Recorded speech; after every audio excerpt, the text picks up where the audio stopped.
Tejaswini Sahodaya school കോംപ്ലക്സിന്റെ ആഭിമുഖ്യത്തിൽ കാഞ്ഞങ്ങാട്ട് കണ്ണൂർ കാസർഗോഡ് ജില്ലാതല വിജയോത്സവം സംഘടിപ്പിച്ചു. അതിയാമ്പൂരിലെ ചിന്മയ വിദ്യാലയത്തിൽ വെച്ച് നടത്തിയ പരിപാടി രാജ്മോഹൻ ഉണ്ണിത്താൻ MP ഉദ്ഘാടനം ചെയ്തു. This news sponsored by Britco and Britco, Nalapad UK Mart, Old Bus Stand, Kasaragod. Phone 9947 622 000 8451 886888 9947 62 0000. കഴിഞ്ഞ അധ്യയന വർഷത്തെ CBSE, SSLC, +2 പരീക്ഷകളിൽ ഉന്നത വിജയം നേടിയ വിദ്യാർത്ഥികൾക്കായാണ് തേജസ്വിനി സഹോദയ സ്കൂൾ കോംപ്ലക്സിന്റെ ആഭിമുഖ്യത്തിൽ കാഞ്ഞങ്ങാട്ട് വിജയോത്സവം സംഘടിപ്പിച്ചത്. അതിയാമ്പൂരിലെ ചിന്മയ വിദ്യാലയത്തിൽ വെച്ച് നടത്തിയ പരിപാടി രാജ്മോഹൻ ഉണ്ണിത്താൻ MP ഉദ്ഘാടനം ചെയ്തു. ഏത് മേഖലയിലാണോ കുട്ടികൾക്ക് ശോഭിക്കാൻ കഴിയുന്നത് എന്നത് ആദ്യം തന്നെ തിരിച്ചറിയണമെന്നും ആ ലക്ഷ്യത്തിലേക്ക് എത്തുന്നതിനായി ഉയർന്ന ചിന്താഗതിയോടെ പ്രവർത്തിക്കാൻ അവരെ പ്രാപ്തരാക്കണമെന്നും പറഞ്ഞ MP മറ്റെല്ലാ പ്രതിസന്ധികളെയും തരണം ചെയ്തു മുന്നേറാൻ ഓരോ വിദ്യാർത്ഥികൾക്കും ഇത്തരം പരിപാടികൾ ഊർജം പകരുമെന്നും അഭിപ്രായപ്പെട്ടു.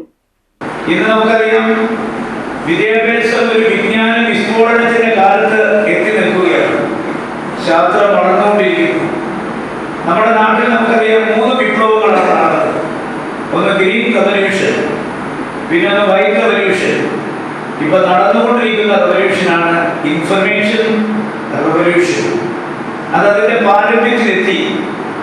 ഇപ്പൊ നമുക്കറിയാം, ഉക്രൈനിൽ യുദ്ധം നടക്കുന്നു. ഇറാനും ഇസ്രയേലും തമ്മിൽ ഏറ്റുമുട്ടുന്നു.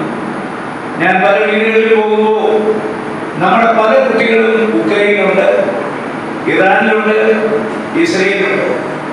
നമുക്കറിയാം, ഇവിടെ ഒരു വർഷം 2 ലക്ഷം കുട്ടികൾ നീറ്റിന്റെ പരീക്ഷ എഴുതി അവർക്ക് ഇവിടെ അഡ്മിഷൻ കിട്ടാതെ വരുമ്പോൾ അവരൊക്കെ പോകുന്ന രാജ്യങ്ങളിലൊന്നാണ് ഉക്രൈൻ, പിന്നെ റഷ്യ, പിന്നെ China.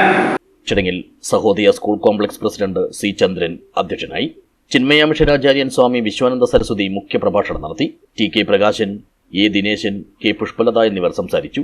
Sahodaya school secretary R. Seema സ്വാഗതവും N. അജയകുമാർ നന്ദിയും പറഞ്ഞു. News bureau, Kanhangad.